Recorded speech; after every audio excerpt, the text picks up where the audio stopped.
Welcome to the world of stand-up. Well, she has merch now. She has her emails merch now. Dude, Andrew Schultz did a post this morning saying, bro, she's in the game because Biden ain't got no merch. No. Well, he does. Yeah. It's just not merch he likes. Yeah. Well, before we started recording, you were saying that like the MAGA hat is the teardrop, like the Andrew Schultz bit about MAGA hat being the conservative white dude's teardrop tattoo. That guy doesn't give a fuck. Yeah. How hard do I want my day to be is what his bit says. Right. That's great. Yeah. That's it. Welcome to the show, bro. Thank you. You seem massive. Thank you. Yeah. I've been eating a lot Are you of an donuts. agent? Are you like a massive agent? Totally. You're a totally massive agent. Yes. Self-proclaimed. Yeah. Not anymore, dude. Like you have a nice little following with your peeps, and Yeah. so they call you your self-proclaimed name, which in a weird way, like co-ops it out of your realm. Yeah, it's wild. That's wild marketing, Yeah. dude. You call yourself something enough, and other people start to call you that same thing, and then it's no longer yours. Yeah. It shows how the name of your business, the name of your brand, it's not that important. Do you know what adjective comes to mind when I think of that? What? Massive. Yeah. That's just massive. It's used all the time, too. It's totally It's great. fantastic. Yeah. Yeah. Yeah. I made it up one day. I was walking my dog. That's a manly word. Right? If you look at the word massive, it just feels like a dude. Totally. Yeah. Well, my wife didn't make it up. Yeah. Well, you didn't either, but somebody somewhere Right. was like, Right. I like this word. Yeah. Mass, it's in the realm of mass. Mass-ish. See, mass-ish is a bitch word. You can tell. It's like, it's mass-it. No, Not committing. it's not committed. It's halfway there. Speaking of not committing, you were talking about how great your microphone was. Yeah, dude. Yeah, my Shure. The Shure SHIT model. Dude, I think it's fantastic. Really? Yeah, because I went from The the Blue MV7? Yeti. MV7, that's the one. Okay. Yeah, it's great. Dude, I When you think go this is from the Blue hilarious to Yeti. talk shit on microphones. It's fun for me because I am a Shure guy. Like, I love Shure. I know you're The microphone MV7 snob. sucks, and I'm sad for you that as a ridiculously successful podcaster, you don't even know. No, I don't know. I've used the Blue Yeti for like 200 Oh episodes. my god, dude! So I get. Yeah. So well, at least Started that's with that. somewhat of an upgrade, Right. You know? Yeah. Had the Blue Yeti, had the $10 arm that would like creak when it moves, you know? Yeah. I had because I had to have the stupid, the spit filter thing. Yeah, the pop filter. Yeah. Yeah. So then I got the MV7. And I'm like, this is fantastic. Yeah. Going from a $100 mic to a $250 mic. This is great. I'm living large. Yeah. You upped it by 20%. Yeah. 25%. It's a massive difference, my friend. Oh, there's the massive word. You did it again, bro. A massive difference. So when you became the massive agent, you started clearly incorporating this into everything you describe. Not intentionally. Okay. Yeah, but I certainly Are noticed. you okay with me ribbing you? I want to make sure that we're friendly here because I'm kind of being a little bit of a prick. We're But good. it's for fun. Yeah, we're good. And so I hope you're not like, this fucking guy, dude. Well, I knew what I was walking into here. Okay, well, I'm still your friend. I'm I know. still friendly. Right. This is friendly shit. Even though you have a horrible microphone. Yeah. Dude, imagine what I could do with one of these then. I know. Right. That's what I'm saying. That's Right. what I'm saying, dude. But do I need it? Of course you need it. I've shown that like for 4.5 years I have a decent show. People comment on Don't the you want audio a quality. great show? Do you need the fancy? I don't know. Well, if that's where you're at, I don't know how to. Now I'm at the point where I You've been don't through mind. upgrade, dude. What the fuck? What's coming out of your mouth right now, dude? this is This good. is like I a got like good you're point. like Tron like level bad program. Like this is This is some good Master Yoda tough love shit right here. Yeah. Because you're right. Plus, it's like, who doesn't like getting new toys for the business? You know? I actually bought one of those MV7s and I used Yeah. it for a week, and I'm like, there's no way I'm going to use this ever. Coming from one of these? Yes. So what's shitty about it? The MV7 is built as a hack for people that want to use USB mics but really think it's cool to be able to have it be an XLR mic. It's the most horrible XLR mic ever. Okay. It has no features, no nothing. There's no protections in it. When you record with it as an XLR mic, you have to do all sorts of like processing to get it to sound good. Okay. The USB aspect of it is decent, but you're paying for two things that you don't need to pay two things for. Either get a really good USB mic or get a legit XLR mic and be done. You don't have to like, that's like having a convertible minivan. You don't need that. That's not a bad idea. Yeah. Those What, the exist? convertible minivan? Yeah. 100% they do somewhere. Yeah. Some Right. schmuck made one. Remember I'm the sure. Subaru Baja? Like the fucking, let's take a Subaru Legacy Right. and make it a pickup truck? Right. Dear God. Dude, that was... Did you know, like this is a true story. Did you know that the Subaru executives, when they came out with the Legacy and the Outback, they legit wanted it to be the lesbian car? and everything about their marketing was to appeal to lesbians. I think I heard that actually, like recently. Yeah. Well, mission accomplished. How brilliant is that, dude? Right. They're like, what subset of the population is going to have decent jobs, great credit? They're going to have a chip on their shoulder about making sure they buy what's theirs, and they are outdoors a lot. Like, Subaru Outback. There it is. Brilliant. $1 billion idea, literally. Yeah, they should have called it the Subaru Scissor or something. I don't know what it would have been. A scissor kick. Did you pick up one of those scissors? Dude, I don't know Feels what it is. amazing to drive it. Whenever I notice Subarus, it's never a good thing. Like, so I remember driving up by the university one time. There was a Subaru. It had all this like, trees are the answer. Coexist on the back and most likely. Yeah. Like all I'm this with her environmental stickers. shit, right? Yep. And that fucking car rolls the window down at a red light and throws a bag of Taco Bell trash out the fucking car. So great. And I almost didn't. I'm like, no. I'm like, seriously, that really happened? Yeah, dude. And I've seen others throw cigarette butts out. It's always fucking Subarus that I notice people throwing garbage out the window. Well, I made a joke one time on stage where, like, I think that every like Subaru WRX comes with like an extra vape charger. It needs it. It needs it because you always lose your vape charger. Right. When And you're with on the that frequency they're puffing those things, they need backup. Yeah. I think it's funny now how like a lot of these vape things, they look like walkie-talkies and shit. Like I don't know. That's so not a world I'm even familiar with. Like I see people carrying around these like Here's the bomb thing. detonators. There it is. Yeah. You're not in that world, so you don't know. You're like, oh, that looks like a bomb detonator. Yeah. Oh, that looks like the flux capacitor from Back to the Future. Yeah, exactly. This looks like, the special thing that is what you use to turn the two keys for the nuclear launch. Yeah. Like, oh, no, it's just strawberry cheesecake vape. Like why are they carrying this weird remote control from the 90s around? Like I don't get it. And then they suck on it and they blow out strawberry they're like, mist. Yeah. It's fantastic. Or, I don't know, Heath toffee candy bar taste. Heath bar, yeah. Yeah. Do they have Heath bar? Dude, they've got everything. They probably do. Dude, this is when I lived in my old house over in Mill Creek. There was this guy that I became friends with. Actually, I was trying to sell a guitar on KSL, Okay. and I ended up meeting this guy, and he ended up wanting to buy all my extra shit. He was like, and he was a guy that would make vape juice. That was his main living. Like he'd put in these little bottles, he'd batch up the whole thing and everything, and then he would sell them to all these vape shops because this was before anything was regulated, right? Dude, this guy was tweaking on nicotine 100% of the time, like scratching himself and everything. And dude, they can make any flavor into that. I mean, they could make motor oil as a flavor, and there's probably somebody be like, you know what, it reminds me of when my dad and I would work on the car when I was a kid or whatever. Yeah. But It's some dude deciding to make vape juice and make a living from it. Like there's no God excuse. bless America, right? Exactly. And there's no excuse anymore with smartphones, with access to the internet, to not make a decent living doing something. Like I don't understand it's just the level of struggle that people decide to go through. I love the way that you said that, the level of struggle that people decide to go through, because it is a decision. It is. You can either focus on the difficulty of the moment, or you can focus on the ambition of the moment to make something work for yourself. Yep. There's so much ways to make money. Yeah. And dude, I know what it looks like because I spent the majority of my life, deciding to make it hard, deciding to struggle. We still talking about money? Aren't we? Ayo. Right, yeah. Sorry. All of it. All of it. I decided to make it hard. Yeah. Well, I get it though. Oh, I see where you're going with this. Yeah. Oh, thanks for. Took me a minute. It did. Yeah. Getting hard usually does. But forget the room I'm in. Fuck. Yeah. You should look at the sign there. It'll tell you. We talk about serious things here. We talk about. By the way. We talk about non-serious things here. So all of it.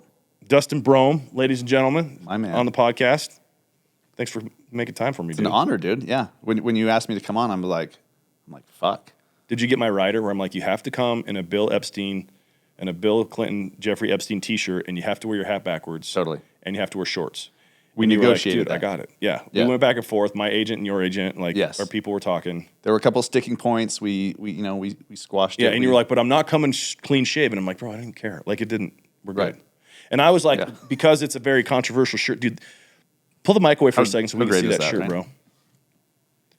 See, I love buddy comedies. I mean, look at those two. Look at what riff raff those got into. Yeah, that's what's it? What are the stepbrothers' name? It's Brendan and what's the other one? I don't remember their names. Yeah, Brendan was Will great Ferrell and Brendan and Dale. Dale and Brendan. Yeah, Dale is one of their names? Dale. Yeah, that's. I didn't know that. John C. Reilly, Dad, the characters. sometimes we shit with the door open. We go on riverboat gambling trips. Like, that's Dale. That's Dale. Yeah, that's John C. Reilly. I didn't realize what a great actor he is. He's so great. He's so good. Did you know he was in Boogie Nights? I did not. Yeah, he plays an actor in Boogie Nights. Wasn't he in Star Trek? Like one of the Star Trek shows? Probably. I think he was in. He's one of those actors Deep where you Space could just Nine? make something up and be like, didn't you know that he was in, like, you know, Yeah, no one's gonna fucking check it. It's not Yeah. worth the time to Google that. did you know that he was in Twilight? Like, I didn't. Yeah, he was werewolf number 13. Yeah, he was Jacob's great grandfather. Yeah, man. Anyway, Yeah, thanks for I coming on had the to show. wear this because whenever I post a video wearing it, it's an engagement booster. And here's Yeah. the thing: I didn't tell you this, but I was juxtaposing it with my own version of a controversial T-shirt with my new Lions Not Sheep, with an AR-15 on it, With your war machine. with my war machine. Yeah, Yeah. it's a high, it's an assault rifle, even though an AR doesn't stand for. I was assault offended rifle. the first time I saw it. Offense is a fun feeling, isn't it? It totally is. You're like, why do I care? Yeah. I'm so triggered right now. And the irony of being triggered by a gun because a gun has a trigger. See, I was triggered because I'm like, shit, I need another one. Dude, I wanted to represent Lions Not Sheep, man. It's been an interesting week for my boy Sean. Yeah. So I didn't even hear about it until they started talking about it and responding to it. And I'm like, what? What happened? Dude, I had so many of my like actual friends text me links from some bullshit article, be like, what's up with your boy? Where's all the Lions at? Their pride is gone, like they're comics or some shit, trying to act like they're funny with their wordplay. Yeah. And I'm like, shut up. It's all not true. Like, Yeah. And I was actually in the process of like creating almost like an explanation video, kind of like what Sean did when he was like, look, dude, yeah, I paid a fine, but all the stuff that they're saying isn't because the reason why I paid a fine is because if I didn't, I was running the risk of having my business shut down while I fight this bullshit fucking fine. Right. And I didn't want to Who wouldn't expose do my that? people to that. And the whole like made in China shit is totally bogus. Like, Right. there's actually now news articles that have been written about his video that he just did like 2 days ago where he explained everything. And I was like, all right, truth is getting out How there. awesome is that? That guy casts a massive shadow, dude. He does. Dude. Yeah, I mean, so much respect. And when he posted the stats in his story, like his traffic was up 940%. Oh, dude, they're selling so many T-shirts, dude. I had Yeah. people reach out to me. Like, I produced their show. Like, he's my friend. It's not like I'm a part. Like, Yeah. I'm in that community. You know, I'm a member of the Lion's Den Yeah. and everything. But it's You're not not their like spokesman. I'm just a guy that likes their. I'm friends with Sean. And I like their shit, right? Yeah. So to like have me all of a sudden be the resident expert on something, it's laughable. First of all, and then secondly, I'm like, go fucking read. Yeah. If you read the FTC report, it completely rebuts exactly what they're saying. It's nonsense. Yeah. But anyway, where I was going with that is that like They know I it's had so horseshit. many people DM me, be like, dude, the FTC has made me a Lions Not Sheep buyer now. I'm like, Right. as it should. You're not the only one. And Sean's proven it. Like their traffic is up Yeah. by their revenue's like 300% this month over normal. Like Trump getting his place raided probably, got a lot of people that were like, I don't know, to be like, okay, there's something not right about that shit. Oh, dude, that Now is they're a closer move to that is support. going to backfire. You made Trump Yeah. a martyr. Good job, people that wanted him out of the race. Yeah. Nice move. Yeah. Yeah. Anyway, so Yeah. tell me about what it's like to be a massive agent.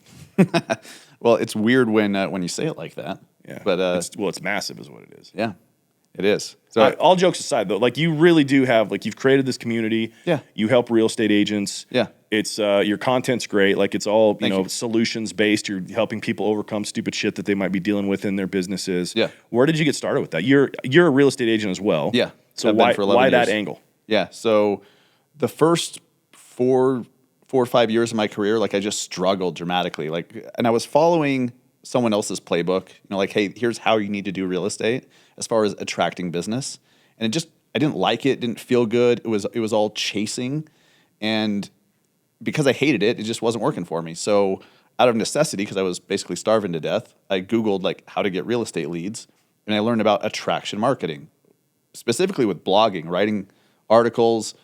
Google indexes them. People find it when they go to Google search, and they get into your ecosystem. And it was a total paradigm shift. And I'm like that's fantastic. Like I don't have to call people. I don't have to try to convince anyone of anything. I just create content. And I didn't know how to do that at the time, but I liked the concept, so I just dove into it. And within a few months, I changed my real estate business. I had people organically finding a YouTube video, finding my website, going there, calling me and saying, "Hey, we need to buy a house. You're our guy." And I was used to like competing with 4 other agents and going to interview for it. And they're like, "No, like we're hiring you." So it showed pretty quickly that attraction marketing for me was where it's at. So then I just dove deep and learned social media, paid advertising, all the different ways to make content, and really loved it. And pretty soon realized I'm a marketer who sells homes and a content creator that sells homes. And I got really fucking good at that. So then I just started sharing that with other agents, and they started to eat it up. And a podcast was kind of like something that I always wanted to do, because at that point I'd been a content creator. So 4.5 years ago in January, I was walking my dog New Year's night, listening to Pat Flynn, Smart Passive Income. Yeah. He's talking about how great podcasting is and how powerful it is, and getting attention, and I'm like, something about how he said it made it sound so doable rather than just like this thing that's on the list to do. So I literally walked back to my basement office, didn't know how to do a podcast, but I'm like, I'm just going to record something. So I took a microphone, and I think I recorded it on my iPhone that night, just a voice note. Recorded the first episode, bought a mic on Amazon, my shitty, Blue Yeti mic, and just started rolling with it. Dude, I think that I love that story. I will say that I think shitty USB mics like the Blue Yeti, or like my first one, which was a Samson something track, and then I got a Audio Technica AT2020. Like, you got to deal with the shit mics. Yeah, because you don't know it's a shit mic. No, you don't. And honestly, like, it's better to start than to have nothing. Oh, 100%. Yeah, so 100%. Well, that's an interesting kind of thread we could go down, because first of all, what I'm hearing from you as you describe this is that you were a self-starter. You figured it out yourself. Yeah. That alone, the willingness to do that puts you in a different league. Now, you don't have to do that to be successful. Like, I know, like, my clients, they're not that. They're like, I want to pay somebody and I just want to talk. Right. And I love that, because that means I'm really good at this shit. I have complete control over making sure the direction of what we create is in line with what they want to experience as a result. Yes. Because I didn't have that. And I'm sure that you probably experienced some of that too. When you first start a podcast, you're more focused on the technical aspect of what you're getting out, not the message.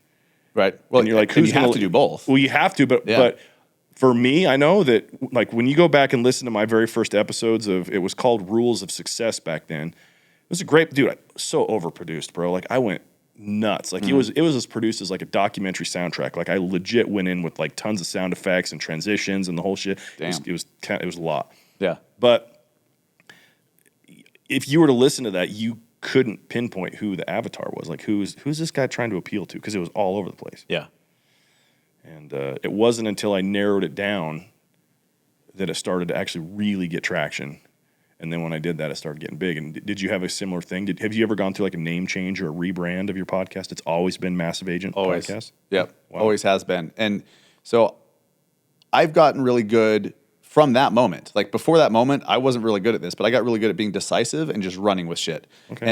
And I had heard before, because I had been doing personal development for 5-10 years prior to that. And I knew that, like, Google meant nothing until they made it mean something. So as I'm walking my dog, before I went back to record that first episode, I'm like, the term mega agent came to mind, like these agents that sell, like, 700 homes a year. Right. I'm like, well, what's bigger than mega? And I'm like, massive agent. And literally in that split second, I made a decision. Okay. Never second guessed it again. And I felt fucking stupid calling it and me and the whole thing massive agent. But I just got so busy focusing on putting out good stuff, I just didn't care anymore. Good. And pretty soon, like, it became something that people recognized. Isn't that space between a weird space where you've made the decision?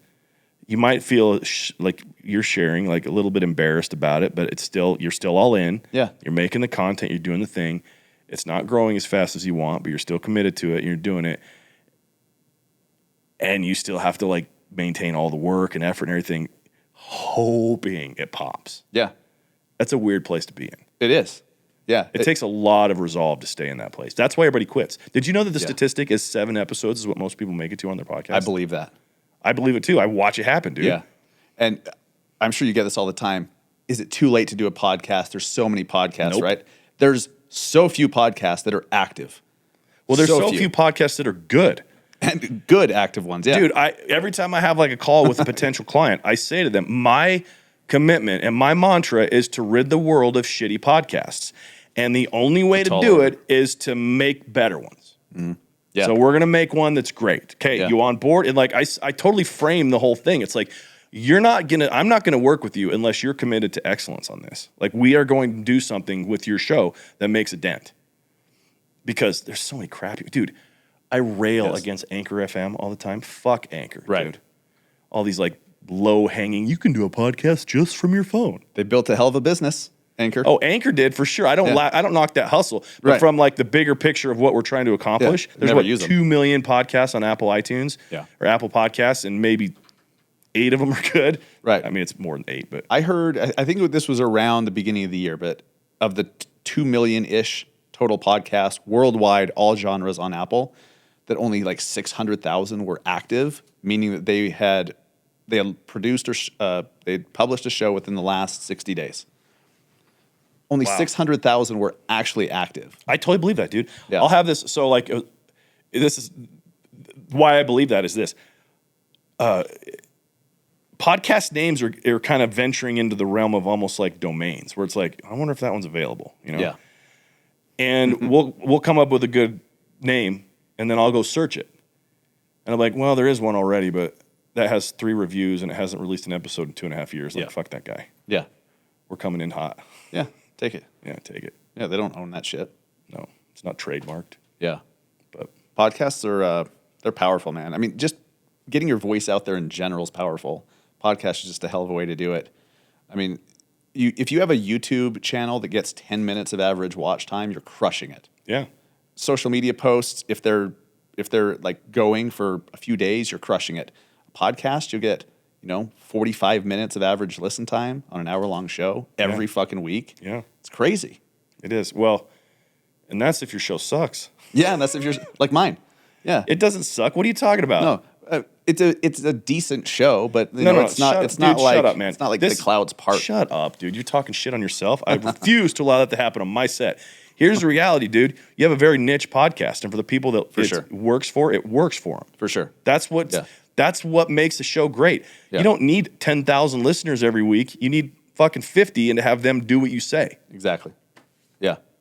Yep. And luckily, I don't know how to be anyone but me, and so like I'm sure I repel a bunch of people, but you attract the right ones. Right. That's the beauty of doing content. I mean, that shirt alone, dude. This shirt alone. Yeah. I repel the wrong people. You're like the minor attracted people don't want to. Yes. Shit. Dude, I saw a video that like they're trying to make that be the new word for pedophiles because it doesn't diagnose the action of the person. It allows them to be somebody that has that as a challenge without signifying the challenge. I'm like, wait a second. They're just you want to fuck us. a kid? Sorry. Yeah. I'm not worried about you feeling good about yourself. No. They're just fucking with us. And how much of this stuff is even real? I mean, it could just be Russia. They're like, here, let's fuck with them a little bit. Let's put this out there, dude. For real, like North Korea, Russia, China, anyone. We're in a psychological operation right now. We are, and they're fucking with. Yeah. Definition. See, it's the Russians right there. I had to shit in sneeze the because they're totally in there. Yeah. Okay. Monkeypox. Actually, I believe a lot of that shit, dude. Like, if you think about a lot of the stuff that's being pushed as normal right now, right, and you were to even go back, let's say 10 years, and say, hey, if this was to be something you would see on the media on a regular basis, yeah, what would you think? Laugh. 10 years ago, they'd be like, are you fucking serious? Yeah. Case in point, let's say there was let's call him a biological male.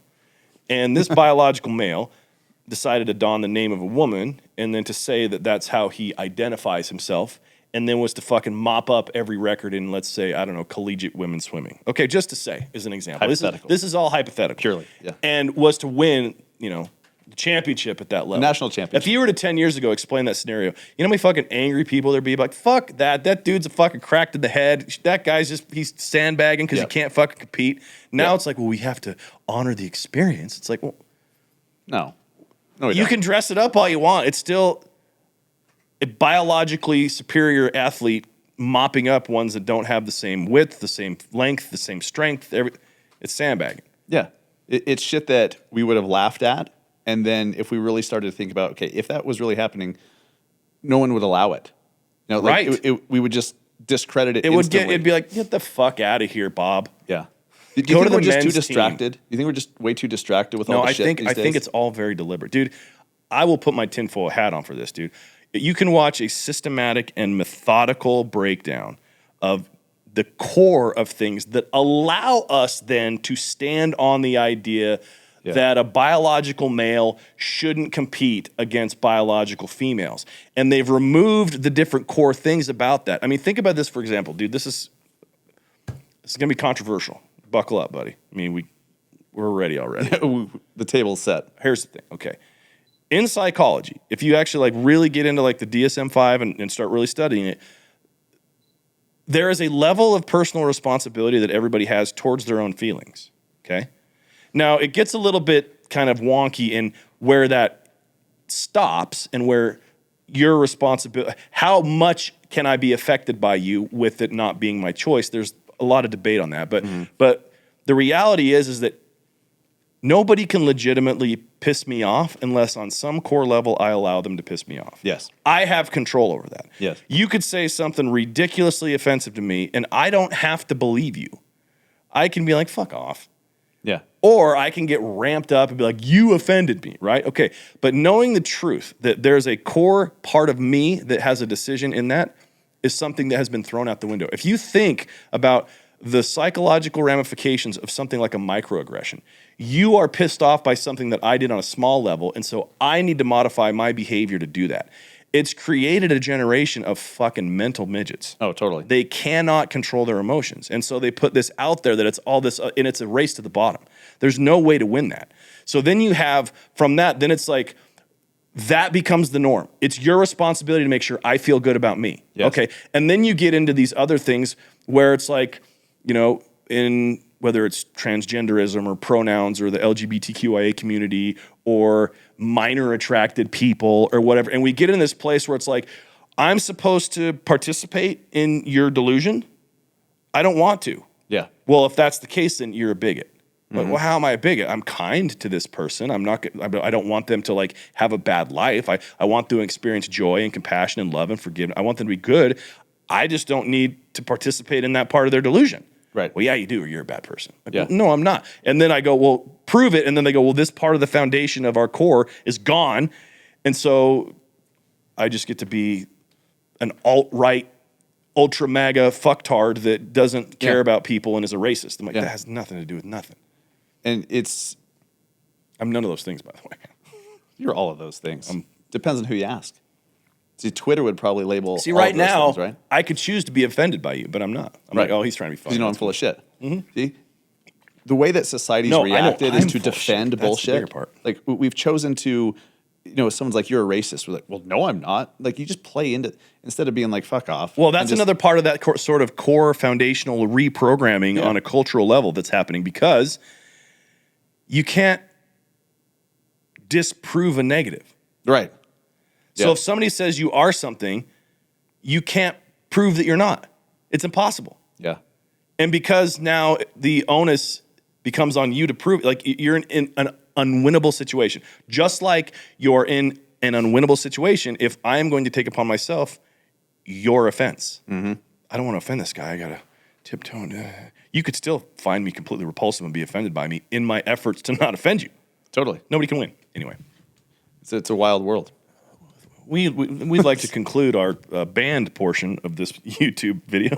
We'll have a big censored. Yeah. And I'd be offended by that because I would choose offense. You see what I'm doing there? See what I'm doing here? Yeah. You know, one of my ex-girlfriends, I actually learned something very productive from her. Now, she used it in a manipulative way, but she would say, like, I can't make you feel a certain way. Like, and you've chosen to react to what I've said or done. Like, I didn't make you react that way. So fucking, like, on point, right? Yeah. Now, she used it just to be a bitch. But I still think about that. I'm like, She's telling the truth, though. she is. She's not wrong. Yeah. And I've thought about that, and that's kind of become, something that we teach our kids now. Like you made me mad. Like, well, no, you chose to react angrily to something that you didn't like. Dude, there's so much bad programming in relationships. I remember in my first marriage, we had the most fucked up dynamic that way. And the relationship ultimately ended because I ended it. And I ended it because I reached this like snapping point where I'm like, there's no fucking way I could ever please you. Ever.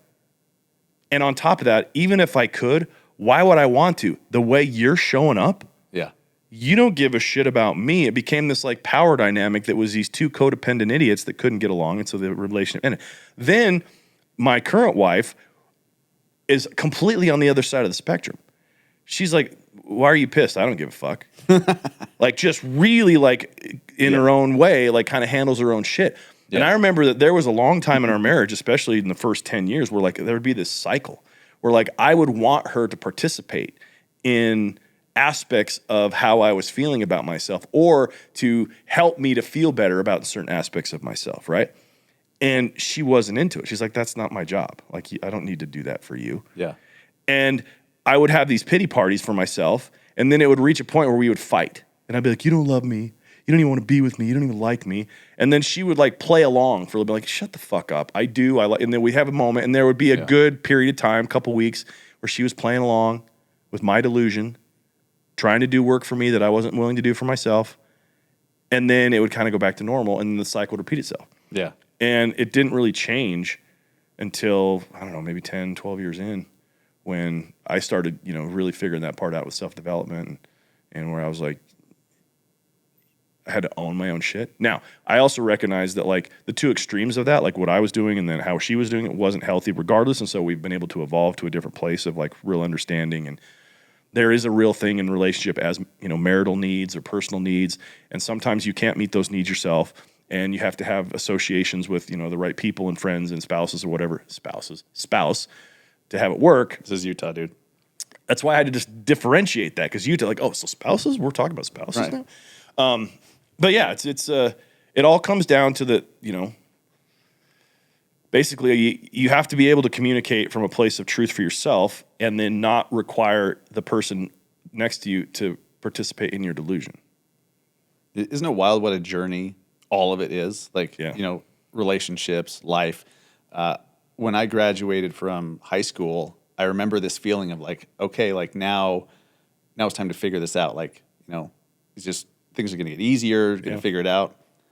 It's just so the opposite. Like, you're always trying to figure shit out. There's always something to work on. And the people who don't see it that way, they're the ones that are stuck in the shit. They're like, this is just the way it is. I had this conversation with my wife yesterday. We started going to therapy in, I want to say January or February of 2022, this last year. Oh, yeah. And we've learned some skill sets through therapy to help us and communicate. But if I'm really honest with myself, the entire experience has fucking sucked. I hate it. We had created this pattern of like the days that we would go to therapy, it would dig up all sorts of shit, and we would fight every time we'd have therapy. And there was a couple of times where those fights were fucking doozies, man. Like, we're talking like, contemplating separation and all that. And it was like, we just kind of got to this point after the fact, and we're like, what the fuck are we doing? Why do we, that doesn't help us. Yeah. That pushes us down a road of like, and so we just stopped going to that therapist. Like, we're open to, coaching and other marital things to like, because we want to stay on our game and we want to do what's right. And, but that setting, that process, that approach just wasn't productive. Like, it was putting dirt in a water bottle. Once it, it settles, and then every week you go and shake that shit up again, right? Pretty much, yeah. That's a great way to describe it. And I don't know. I've been told that it was the therapist itself that was kind of the issue there, but I don't want to. The guy's a sweet guy, and he's benevolently trying to help us work through our problems. So I don't know if that's truly the case, but I do know that it agitated things within Amy and I's person, that it wasn't making us closer. It was kind of fucking with us. That doesn't sound pleasant. No, it sucked, dude. And I'm sure that they're great at what they do, just probably an incompatibility. or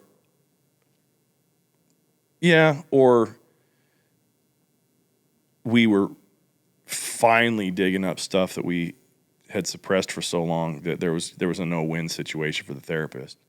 You think that just had to happen eventually? Whether it was that therapist or another one, or 5 years later? Yes. I think that in relationship, it's something where there's like periods, like epochs. You have the honeymoon phase. Epochs, whatever. Well, no, it's epochs. I'm just like, is that the same word? I think it is, yeah. Yeah. Well, it's in like, in other languages too. It's like epica or whatever. Anyway, I could see how it's a confusing word. This is some cerebral shit, Bryce. Yeah. When you're in like these phases, I'll call it phase. So we're not, phase works for me. Yeah. So there's the honeymoon phase, and then there's like, you kind of have to. Each phase has a different kind of requirement to get out of the phase, and that's why, like, my wife and I have been married for 17 and a half years. That's a long time. Mm-hmm. We're at a very interesting phase where it's like we know if it can work or not, and there are parts of the relationship that don't. And this isn't about me and my wife. This is about anybody at that level. But there are things that are great. Mm-hmm. And you just all of a sudden have to become extremely self-aware about the bigger picture of the whole thing. Because, like, for example, if you get out of a 17-year relationship, there's a high likelihood you will find yourself in another relationship at some point. So then what? You just have to redo the cycle. Right. And is that then acceptable because it's new and it's exciting and you're living your best life at that point? Or did you just give up something amazing for more work that you hope to get to the same level of amazing later? So it just, the sheer amount of time of how long we've been married and everything has really just exposed certain aspects of like us thinking it. Cause it's kind of funny because like your wife as well, like there's a kind of a clan of a lot of single women that have a few like married chicks that are in there too, Yeah. And my wife's in that clan and your wife's in that clan and everything. And my wife and I will have these conversations about like women that have been single for a long, long time. And even some that haven't been single for very long but seem to have it figured out, Mm-hmm. And it's like, these bitches are fucking dumb. Like they have zero context to what they're actually talking about, Like it seems like there's been like a demonization even of marriage. Like I saw this clip that, and I'll stop talking in a second. And you'll be able to talk more, I promise. There was like this clip of like Lewis Howes and Dr. Shefali, who she is, that she's like this Indian woman that's been all around kind of thing, talking about how marriage in an odd way is a longevity-based model in that people celebrate it as a success the longer that it goes. Mm-hmm. And that's a shitty metric. Yeah. Because you don't know what the growth is, you don't know how the connection is, you don't know how the sex life is. Like we've been together forever. They could just be enduring. Right. It could be horrible relationship. Yeah. And this clip was being used as a way to promote getting out of your marriage. And I'm like, why would you want to jump out of that just so easily for the sake of loneliness? And like it's not just for the sake of loneliness, but all the other things, like I want to live more of my life and I need to do me and all this stuff. And it's like, my wife actually made the example that really hit home. She goes, that's like not liking having to lift heavy weights, knowing that you get a certain result in your body when you lift heavy weights, and then acting like because you put down the 50-pound dumbbells and picked up the 5-pound dumbbells, that you're just as athletic and strong as you would be in the other way. Look at me, I can do all this, I've got all this freedom. Like, okay, well, you're also becoming mush in your brain because you don't have anything really of challenge to help you work towards being your better. So there's nothing like marriage as an institution to make you a better person. I am blessed to be around a big group of guys that not only are they like trying to build a massive financial empire, crush business, but it's also in the same breath important to them to be great husbands, to be great fathers, and it's something that they're working on, all of them. I love that. It's fucking awesome because there's so many people that have gotten divorced, are about to get divorced, will be divorced, and it's sad, but from the outside looking in, I see you and Amy, I see, other relationships, like my relationship. The relationship got much stronger and better when we started to address shit. Like when some struggle was introduced. It also feels more like, I'll just add this. When you start to do that, it also feels more unstable. At the time, for sure. Yeah. Yeah. But there's something about the struggle, the adversity that makes stuff stronger. It's like, you rip your muscle apart when you're working out, so then it grows back stronger. Like it's the same concept. Right. So, while you were talking, I was thinking of, something we were all taught as kids that, nothing good comes easily. And part of that is horse shit, but at the same time, like the spirit of that, I think makes sense. Like if you have a spouse and you never fight, there's never any arguments, and you're just married for 30 years, that's probably pretty nice. Oh, you 100% cheat on your wife if that's the case. Well, it's probably nice, but is it as strong as it could be? Is it as great as it could be? Of course not. It can't be. So there's something about the struggle and adversity that just makes shit better and stronger and awesome and worth it.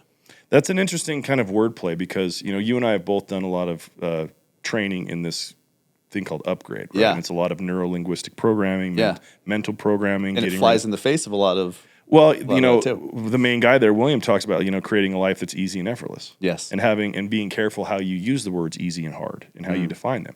And so the idea of that, saying that says, nothing worth anything comes easy, it's true and it's untrue. It's like, but what is undeniable is that for something of value to be created, it takes attention and effort. 1,000%. How you determine the ease or the difficulty of that effort and that attention is up to you. Yes. So you get to choose your emotions. See what I did? I pulled it all back in, dude. You are the one that makes yourself happy. There it is. Bam. Let's wrap it up. I'm Clip just kidding. Clip it.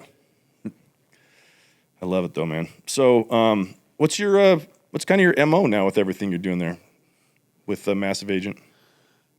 My MO, dude. I think I just oversimplify it and I'm fine with it. So my job is to just share whatever I'm currently going through, whatever I'm currently learning or just did learn, sharing that in as many ways as possible with whoever the fuck will listen. And so what I found is rather than like saying, hey, my audience is going to be these people, my audience is the people that are a step or two behind me. That's it.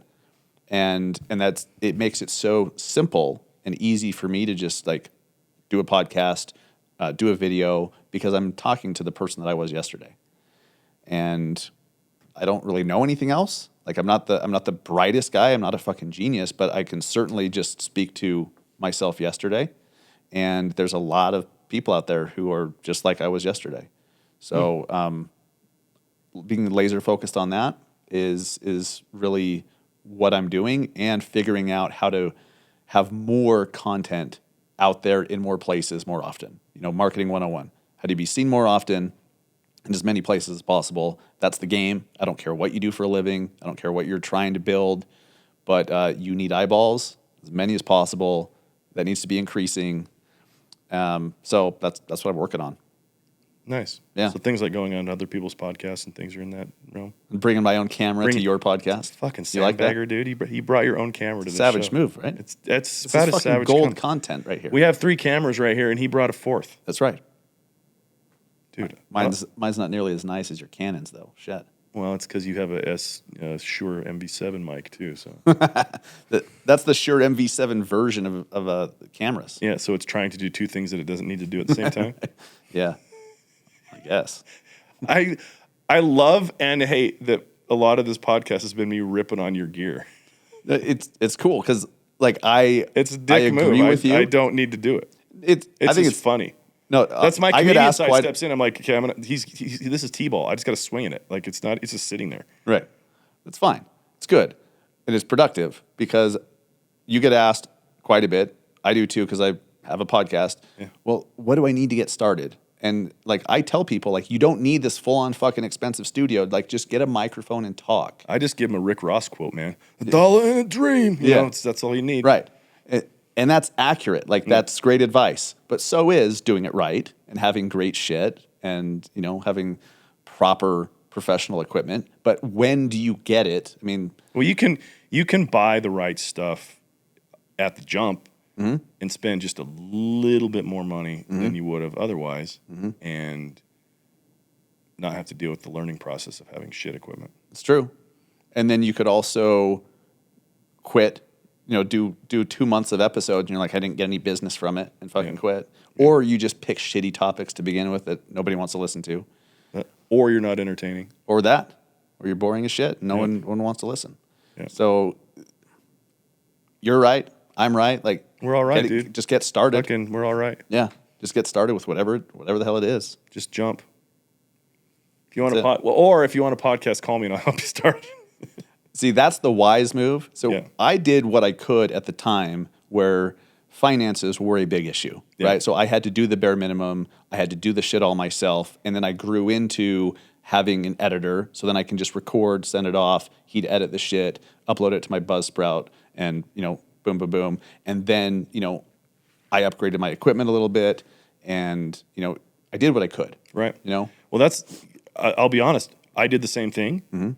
And that's what started my business. Yeah. Because I was producing my own show for a while, and I was trying to use it to get clients, and it would kind of work. And then I realized that my avatar was all out of whack, that everybody that came on my show was getting more attention and more clients than the guy who's hosting the show. Yeah. Maybe stop doing that. Yeah. And then I switched it over to a different type of show where it was only my voice and I was giving out advice and things, and that changed it up. And then I started realizing this might be, I started seeing offers from people that like produce episodes. And I'm like, I am really good at simplifying things. Like, I can take something complex, create a system for it, and it's really simple. It's ABCD. And I had done that for my own episode production. Because I'm like, so I can get it down to where in the past it was going to take me an hour and a half, 2 hours at an episode. I can create some templates and things, and it can create me 20 minutes, and I'm good. And then I started realizing, so, $50 to $75 a clip. If I was to do, 20 episodes a week for other people, this is the amount of time it would take me. And that's where it started.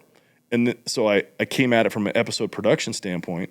And then I started realizing with a lot of these shows that they were dog shit. And I would start giving them advice and be like, dude, if you do this different, it's going to be, and they'd be like, well, where do you get off telling me that in a nice way? And I go, look at my library. Yeah. I produced 600 of my own episodes. I kind of know what I'm talking about. Right. And, then from there, dude, I used to only charge $1,500 to start a podcast. Can you believe that? You get what you pay for. You absolutely get what you pay for. Well, I didn't have the confidence to charge more. Right. It's like, dude, the first time I met you, it was at a Lions Not Sheep thing at their warehouse. Yeah, I remember that. And I think I was wearing my Athletic AF shirt, and you knew John and all that. So we started talking, and you said that John had just inspired you to raise your prices. Yeah. And that was the first conversation we ever had. Yeah. And that's important, that so many people are afraid to do that, to raise their prices. Yeah, it's an interesting kind of like, it's a mind fuck. It is. When you raise your prices. And there's also strategy, like, do you want like high ticket clients? Do you want just a lot of them? Yeah, but here's the thing. So none of that strategy matters if you as a person can't handle it. Right. 1,000%. That's where it got interesting for me, is because, because I originally started, and the more that I've charged over the time, the more resource I provide and the more value I give and the more automation I give. And so it's not like I just did the same shitty job I did at $1,500 and now I charge, way more than that. Right. But it was a personal journey. Because like when I went from $1,500 to then $4,000, I was like tentative. I'm like, I got to make sure they're really happy. I got to make sure that I deliver in these. Like, I became very rigid in my excellence going back to the client. And then when I raised it again and again and again, it's like, it became this thing where it was like, I'm on the hook for that money. They invested in themselves, but through me. And if I don't deliver, they're going to have a shit story. But if I do deliver, they're going to have a great story. Yes. And so I focused on the delivering aspect of making so that their shows were awesome and they sounded amazing and they, all the different aspects that make up a great show. And I then still had to, when it came down to asking, like, this is the price. And I remember when I first when I first, and my prices are higher than this now, but like I first asked for $8,000. I was like, $8,000? And the guy was like, yeah, okay. With a question mark at the end. I was like, well, he was already sold. He's like, so what's this got to cost? What's it going to do? I know what you do. I've worked with other people that you have done shows for. What does this cost? And I go, he's like, okay, like nothing. Yeah. And this guy actually, this is a funny story. This guy actually ended up becoming a really close friend of mine. He lives in Austin, Texas now. I've helped him and his wife with their podcast a bunch of time. Nice. And after we kind of made friends and the walls dropped in some of the ways of like the client, provider dynamic, I would ask him, I'm like, how much could I have charged you with you still saying yes? And he gave me this wild number. I'm like, Jesus Christ. Like, really? If I would have said that, he's like, it would have stung a little bit, but I believed in you, dude. I knew what I was getting into. Yeah. And I was like, I didn't believe him like that, dude. Right. And it became this weird sort of like dance. I've also noticed that for any content providers or creators, service providers, your price that you ask is directly reflected as well in what you yourself have paid for your own development. Oh, absolutely. So if you like, and it's kind of a ceiling. It's like the more you've paid for something, the more you're willing to charge for something. Yeah. It's a weird dynamic dance. Yeah. Dude, the first big thing that I invested in was Athletic AF at the time, Superhuman. And I was like, wait, it's like, what was it, like $4,000 or something at the time. Like now that's a deal, you know? Yeah. I'm like, $4,000 for fucking personal training? I'm like, oh shit. But I knew that I wanted their system. I wanted the results that I saw their clients were getting. Yep. And so I wrote the check. And guess what? I took that shit very fucking seriously. Yeah. Because it was big. Yep. To me. And so then that showed me, like, that was kind of my entrance into, like, paying for high-ticket masterminds or, going to events, hiring coaches. And now it's like, what else can I do? Who else can I hire? Because it's such a hack.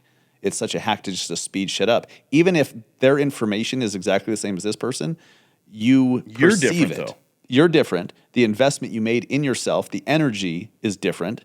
And so, and the commitment level that you're making internally is different. Yeah. And sometimes that's everything. Well, there's a beautiful psychology with the idea of buying something high ticket that's right on the edge of your affordability. Yes.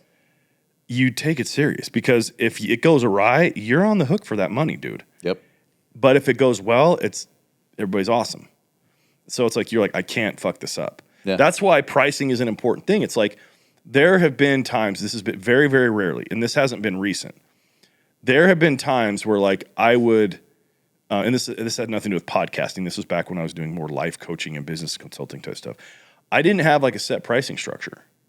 I had a structure relative to where the client was, where I'm like, I need this to sting for the client and him to be on the hook so he fucking does what I tell him to. And so based off of the things and indicators, like they would fill out this thing as far as like where they're at and what their finances were and everything, I would push that boundary because I wanted them to take it serious. Like if I was going to charge $200 for something that I could charge $10,000 for, and the $10,000 is going to make them pay attention and they're going to do it, and the $200 would make them question me because it's way too cheap. And like, I thought this guy was good. Why is he only charging so much? Yeah. Like there's a different perception too, as far as like what you charge and how you perceive your own value with people that are attracted to your business. Pricing is part of the marketing. Yeah. It really is in so many ways. It's nuts. Yeah. But our limiting beliefs get in the way of doing shit. So, yeah, I had a similar thing. Like, people don't think this right out the gate, but when I explain it to them, they do. Like when I got my cars, my business went through the roof. Yeah, yeah. I got that. I bought my Ferrari. That month right after that, dude, best month I've ever had. That's so awesome. Still, and I didn't even have the higher prices that I have now. Yeah, best month I ever had that month, right after I got the Ferrari. And part of it was because of me. And part of it was because of perception. People are like, wait a sec, this guy's doing podcasts and he's, maybe I should give it a second thought. Like it validated my results because you can't hide that. Yeah, it's a hack to boost your own credibility in the eyes of others. It's weird. We're so predictable as humans. Right. We are. Yeah. It's beautiful. Yeah. I mean, I didn't like you, and then you got a Ferrari, and I was like, this guy has a Ferrari? I liked you. That makes sense. Right. It makes sense because you're just a prick underneath it all. I thought you were just a piece of shit, and then like, he has a white Ferrari now. Yeah, This guy's my best friend. Yeah, well, you're not the only one that thought. Right, I bet. Actually, it was more opposite. It's like guys are my friends, and then I get that car, and they're like, "This fucking asshole. Who does he think he is?" I'm like, "Well, you were my friend, or my friends." It also helps sort and filter. Right? Yeah, it's like dropping a drop of oil in water. Just separates it. It's sad, but because other people see that, and it's not that you got a Ferrari or you have the means to get a Ferrari. It's now they're confronted with their own lack, their own scarcity, their own insecurities, all of that. Like, dude, it's just one of my them. favorite comics, Brian Callen, told me this. He said that in comedy, and this relates to this conversation we're discussing, that in comedy, your biggest fan that you will ever have as a comedian is going to be somebody that you've never met, that came across your content, thinks you're hilarious, goes to all your shows, buys your merch. He's just screaming from the rooftops how fucking funny you are. It's all great. He has no idea who you are, couldn't tell you apart from Adam, other than the fact that he found your content and he loves what you're doing. Mm-hmm. Your biggest critic, your most ardent hater, is going to be somebody that knows you well. I believe that. It's a close person in your life. And the reason why, when you dig into that, the reason why is that it agitates in that person that you did it. And they knew you when you hadn't done it. Right. And now that you've done it, it irritates a part of them that makes them know they could have, had they not been lazy pieces of shit and actually got off their ass and done the work themselves. Exactly. That's an interesting thing to dive into. Mm-hmm. What does it say about us as a people, you know? I know I've been on the other side of that, you know, where I was the one judging somebody else negatively because they had broken out, right? Like they had achieved, and I was sitting there doing nothing, not achieving, not growing, not doing shit. So then naturally I'm like, well, fuck them. Right. You know, you've changed. Well, it's where all the bad thoughts and ideas about money come from, is those scenarios. Oh, he must have hurt somebody or taken advantage of somebody to do it. How wild is that? When Bunch literally of some of the bunch best of crabs, dude. Seriously, some of the best, most generous, kind people I know are the richest motherfuckers I know. Yeah, I just did a piece of content that we're gonna that talked about that. Money is currency. Mm-hmm. It's an exchange, in and out, in and out. You block that up, blocks up the flow. Yeah, blocks up your money. You want to make money? Pay your bills on time. You want to make money? Be thankful for every bill you pay. Know that you can invest in yourself, even if it takes you down to almost nothing, and it's going to come back. Like, it's so energetic. Mm-hmm. But people get caught in that sort of hoarding, deep, negative, finite energy of like, it's not abundant. It's not unlimited. So this reminds me, there's a wild phenomenon happening. I'm sure it's always happened, but social media amplifies it, right? Okay. Spending other people's money. Like, Elon Musk should do this with his money, or so-and-so, you know, I can't believe they bought this yacht. How many people could they have fed with that, you know? And it's always people. The people saying that are not... Have nothing. They don't give to charity. They don't do shit because they have nothing. They can't. Their bucket is empty. So, but then they're judging somebody else who's like a wild philanthropist, like Jeff Bezos or somebody. Or Elon Musk or any of them. Yeah. Like, they're all, you know, philanthropic as hell and give hundreds of millions of dollars, if not billions. Dude, the best was when Elon was trying to buy Twitter. Mm-hmm. And it was for like $44 billion or some shit. And the year before, like in 2021, he paid $6 billion in taxes. I think I know where you're with going a B, with this. right? Yeah. And they're like, how much good could you do? And he's like, are you fucking serious? Right. He even pledged or he's not paying his fair share in taxes. Yeah. It was hilarious too, because kind of in a parallel thread, he had pledged to the United Nations. He's like, if you can give me a plan that could show you can solve world hunger for $10 billion, I'll give you the money. Right. And of course they can't. No, they can't. I remember seeing that thread, and someone from the UN, was it USAID or UN Aid, whatever, like the person in charge of that shit. Right. Just kept dodging the whole deal. And Elon would have. You know, it's like, what's another billion or two or three or four? He just sold his Tesla stock for like $6 billion. Like just yesterday, He just plays at a different level, man. Totally different level. And that's what they are. They're levels. Like, we all do the same thing, but like their numbers are bigger. Yeah. Well, there's you and I both have studied this in Upgrade, that when your values change based off of the familiarity that you have to more wealth. Like when you're a $100,000 a year earner or creator, you have a certain viewpoint of money and credit and growth and toys and all that. And then when you get to $1 million, your value system changes as far as like what you want to do with it and legacy and impact. And then that changes when you get to 100 million and $1 billion. And there becomes a point where it's like, where guys like, you know, Elon Musk or Jeff Bezos, like Elon wants to go to the fucking Mars. Like, I don't give a shit about Mars. No, I'm not thinking But about if Mars. I had $300 billion, I might be sitting around going like, well, why not fucking Mars? You know, why not? Right. You're looking at that going, it could cost me $50 billion. That's 1/6 of my fucking wealth. Yeah. That's nothing. It's wild. He's one of the biggest thinkers that we have today. You know, he's like, okay, how do we solve global warming or whatever the fuck it's called now? I can't keep track. Right. They change it. You know, they move the goalpost. How do we solve that? She's like, let's start Climate Tesla. change is what it is. That's it. Right. At least today. Today. As of the time of recording this, it's called climate change. Climate change. Got it. Yes. And I'm not saying it's happening or not happening. I'm like, what's the fucking name? Well, he's like, let's just start Tesla and, you know, have this whole green car company. We'll make it the biggest car company on the planet. And then he's like, well, he's like, I'm not too bullish on Earth, so I want to save the human race. That's the level he thinks at. Like, how can we save the human race? So we start SpaceX and, you know, all the Mars shit. He starts PayPal. Oh, wait, that was before. Yeah, it started. Yeah. That's a bad joke because PayPal doesn't save anything. I remember PayPal sure made eBay, like buying Pez dispensers on eBay easier. Yeah, it served a purpose for sure. Well, that's how he made his money. Like he you know, sold PayPal and then he put it into Tesla and SpaceX and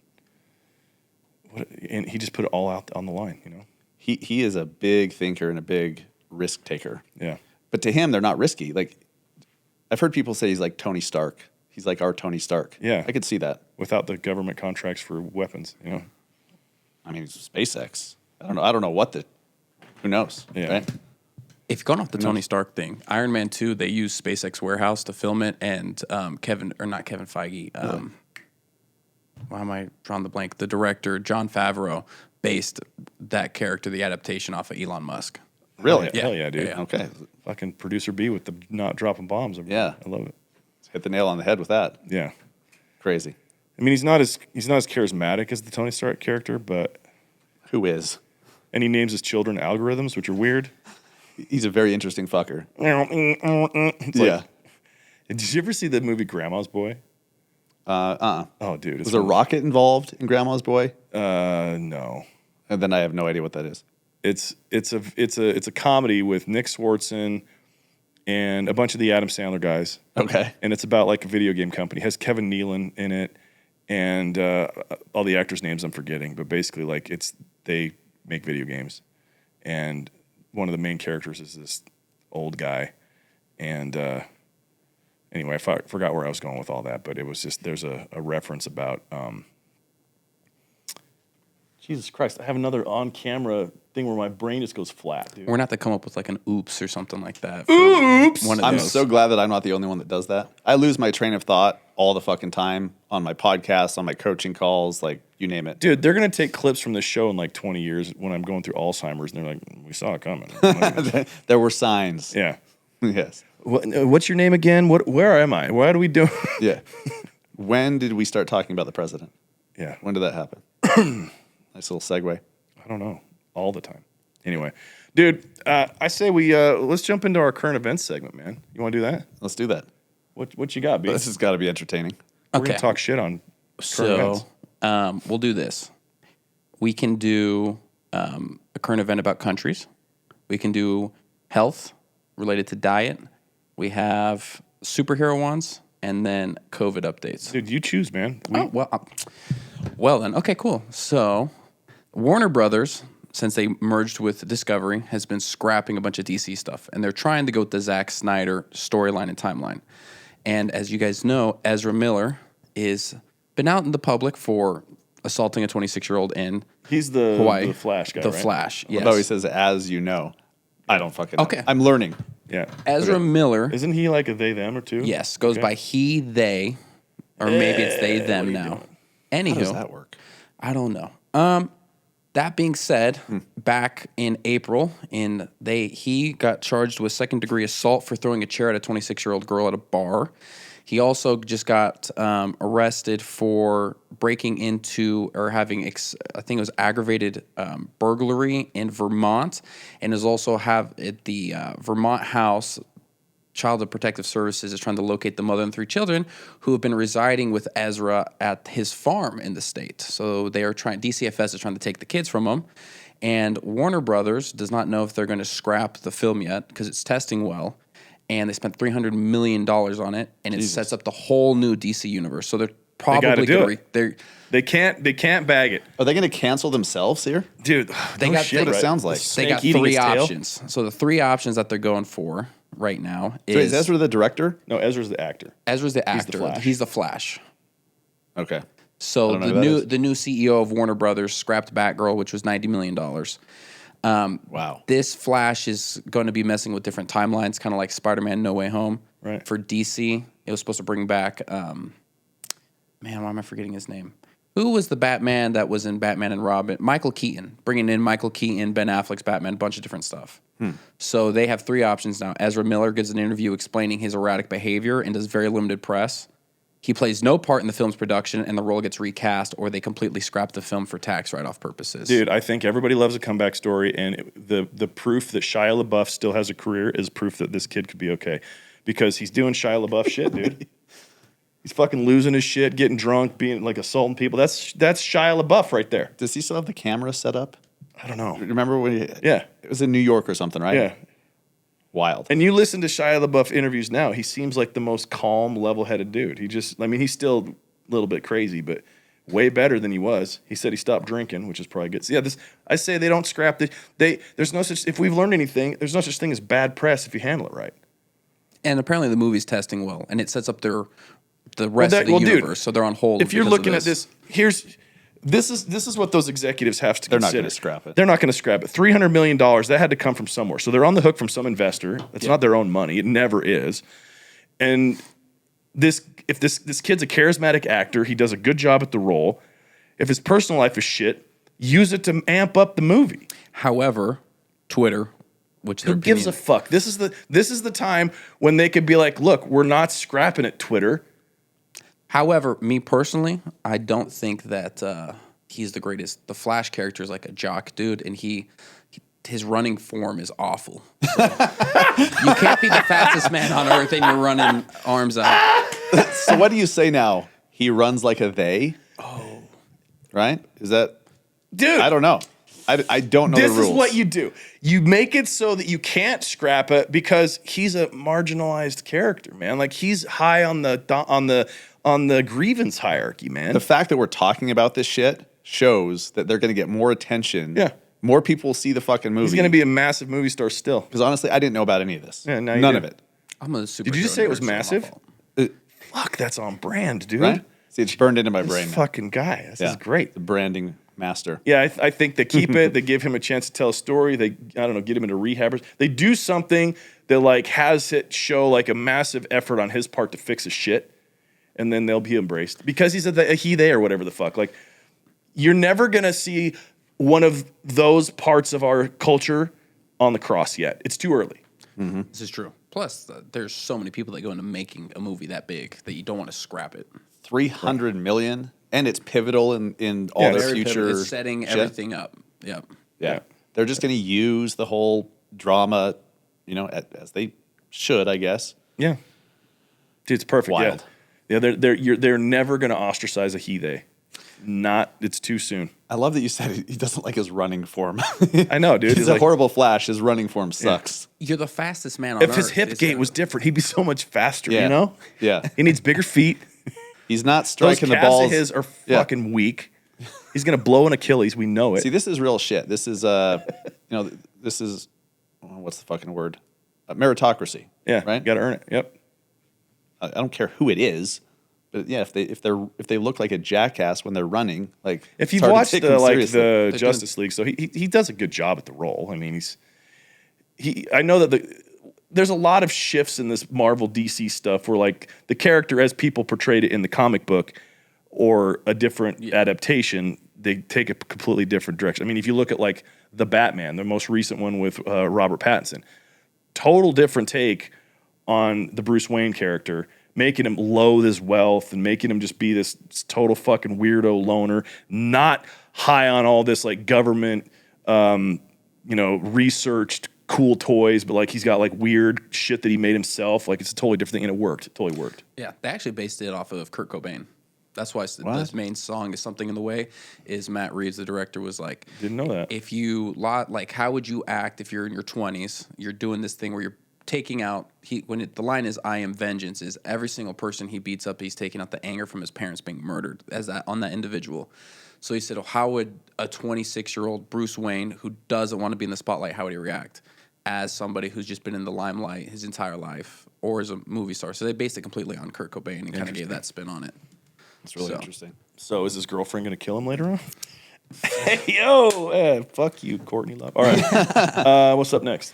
So in surprising news, apparently, women who eat vegetarian diets are at a higher risk for hip fractures. You don't say that when you remove protein from your diet, it makes your bones weak. That's crazy. Yeah, so they've officially been able to prove it now with research. So now it's up-to-date current events. So there was a time in comedy where like vegan jokes were everywhere. And every comic seemed to have like a vegan joke that like it's okay to make fun of vegans because they can never catch you. They're always tired. Right. Run after you. Yeah. Anyway. Have you seen that special on Netflix though about the athletes that are all plant-based? No. I've seen bits and pieces, but like people you'd be surprised to be like, that elite motherfucker is vegan or vegetarian. Is he on anabolic steroids too? I have no idea. Cam Newton's he's a vegan because if he eats protein, he was saying he gains like 25 pounds if he eats protein. He's just doing it to keep his weight down to be able to still play quarterback to be lighter and faster. Because if he adds in the protein, he gains 25 pounds in like a month, and his body just. Well, where does he get his protein then from? Just beans and shit? Yeah. Legumes? I just think some of those athletes who are just that jacked naturally, they could eat just M&Ms. That's just genetics at that point. Dude. Yeah. Like, I remember when I was in high school, like there was a guy that was a 10th grader, and this dude was, he looked like a middle linebacker, just ripped, barely lifted weights, like just genetics are a big part of it. Yeah, everyone's different too. Like you hear about the carnivore diet. Hold on though. Fun fact though, he's shaped like a fire hydrant now, so it's not like it's stuck. Filled out. He's just square. What were we saying about the? Everyone's different, you know. Yeah. The carnivore diet sounds insane to me. You eat red meat and water. That's literally it. And I'm like, you can live that way, and some people do because they have something with inflammation where now they don't have it, and I don't fully understand. But as soon as they have like leafy greens, Joe Rogan did that for a month. He said, and it was amazing. Yeah, I think there was Jordan Peterson or his daughter does it. Yep, there was an like you had to adapt because it was really like it was abrupt on your system to adapt. Extreme, yeah. But your system does fine, and then all of a sudden the benefits of it start working. So it's wild. It just shows that there's more than one way to be healthy as fuck, and everybody responds differently. Like that would probably kill some people, right? Or some people like they become elite. Yeah, I don't know. Interesting. Yeah, that is interesting. All right, man. Last one. What you got? Do you want North Korean news or just fucking tell me, dude? Okay. Apparently, according to a new poll, more than 40% of U.S. adults have returned to pre-COVID normal. Survey says that's it. 40%. That's it. Seems pretty low. Dude, I don't know, man. I see a lot of masks around still. And that is concerning to me. Especially while traveling. Yeah. Yeah, I've been traveling a lot over the last couple of months. And I'll get on these like kind of rando threads on either Twitter or other social media apps, and there's a group of people that are still doing that act like they're freedom fighters. Right. I'm the only one. I'm the only one that cares. I'm so good because I care still. It's like, dude, you're not helping. No. Except you're being a cuck. And they still didn't get the memo. Or all the memos. Or they didn't just care not to read. Well, hold on. That is a part of that foundational like disintegration that I was talking about earlier in our conversation, where it's like the idea that you can't live without medicine. Your body is great. Right. You give it food, sleep, water, exercise, you most likely don't need hardly anything else. But we've been trained through our media to think that we can't live without all the big pharma stuff, you know? Yeah. And so of course now it's like, well, what's the next? Dude, it's hilarious. Like one of my good friends, his mother lives in Southern California, and the barrage against anything related to conservatism or anti-vax or distrust of the government. It's completely like the media there is just all on board with everything. Big pharma, Biden, Totally. anti-Trump, the whole thing, right? Yes. She's been fucking boosted like 4 times, and she's been getting sicker easier, or whatever. And she's like, I don't know what's going on. This disease is just getting stronger, and my buddy's just like, Mom, how dumb are you? I don't want to know the answer to that. I don't either, dude. It's scary. Right? It's scary. It is. And look, I understand. Like, I've made my choices. My family, we've made our choices. I understand choices that were made a year and a half ago when the shit was new and fresh and not a lot of data. Like, I understand. But now, like, if you keep doing the same shit and it literally never works, like, isn't that the definition of insanity? Yeah, 100%. Yeah, the president himself, boosted like a motherfucker. I doubt he's had a real vaccine at all. I bet you he's in on the ruse. That's interesting. Yeah, that is interesting. We can talk about that later. Yeah, could be a whole other episode. Yeah. A banned episode, by the way. A banned episode. We're not going to put that on ourselves. We're good. Yeah, yeah. All right, man. Well, I appreciate you coming on the show, man. Where do people find you? Massive Agent on Instagram, TikTok, YouTube, everywhere. Okay. I love it, dude. Find. Dustin Brohm, ladies and gentlemen. Thank you, sir. Thanks, man. Fun.